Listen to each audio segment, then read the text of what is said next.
Are you looking for peace of mind at your doorstep? Look no further. With the Blink Video Doorbell, your home's entrance is always within your control. Check out the link in the video description to learn more and get your Blink Video Doorbell on Amazon. Your home is in your hands. He's one of Britain's most beloved comedians. Yet Alan Carr has revealed that before he found his place on the comedy circuit he was left traumatized by relentless bullying in childhood. The Chatty Man host, 48, is set to open up about his upsetting past on Saturday when the second season of his 80s sitcom, Changing Ends, returns to ITV. The British performer has previously opened up about his relentless childhood bullying and how the mocking of his distinctive voice made him a target growing up. But despite his shocking school experience, which left him feeling profoundly lonely, he is now ready to carry on sharing his distressing journey with his fans. Ahead of his new season, Mail Online has looked back at his youth and how he struggled to find his place in life before comedy saved him. In 2005, the comedian from Northampton was a virtual unknown. He was performing in a small room at the Edinburgh Festival Fringe, where he won over a legion of fans with his camp delivery and acutely observed anecdotes. 3 years later, with his trademark gap-toothed smile and thick glasses, Alan secured himself in British culture as the UK's favourite chatty man. But not all of Alan's life was centered around his waspish sense of humor and making everyone around him fall in love with his witty one-liners. In his biographical show Changing Ends, he shows young Alan being picked on in Thatcher's Britain as bullies continue to make Alan's life a misery. He felt lost in a match-of-the-day family and lonely in school surrounded by football-loving teens who took any chance to pound on him for being different. But he found his sparkle in drama class and ditched his place as football team captain to explore the wonders of dance, acting and comedy.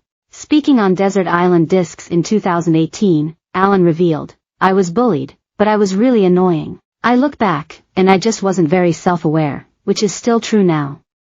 I'll be in a restaurant, and someone will ask for a selfie, and I'll say to a friend, 'How did they know I was here?'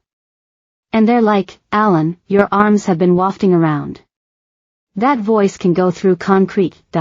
When I was bullied, it stopped at 3.15 when school ended, whereas now the bullying goes on and they film you. Thank God I don't go to school now, it's awful." Alan also previously opened up to Lauren Laverne on the BBC Radio 4 program and recalled the moment he realized he had a very distinctive voice. "I had the most awful thing when I was about 12 or 13, he said in 2018. "I did drama and we said, let's watch the playback. I was like, what's that voice? My voice soared like a seagull with its wing trapped somewhere.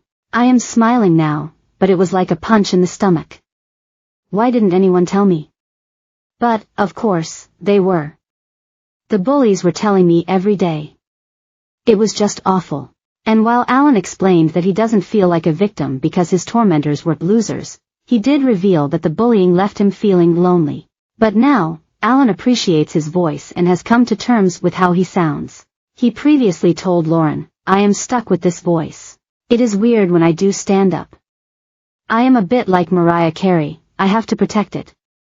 If I don't reach those high notes, people complain." But despite his relentless bullying, he said, "Kids today go through hell," in comparison, as Alan referred to the use of social media. "The bullying doesn't just finish after school, it's all online now. There are kids going into school with knives," Alan quipped.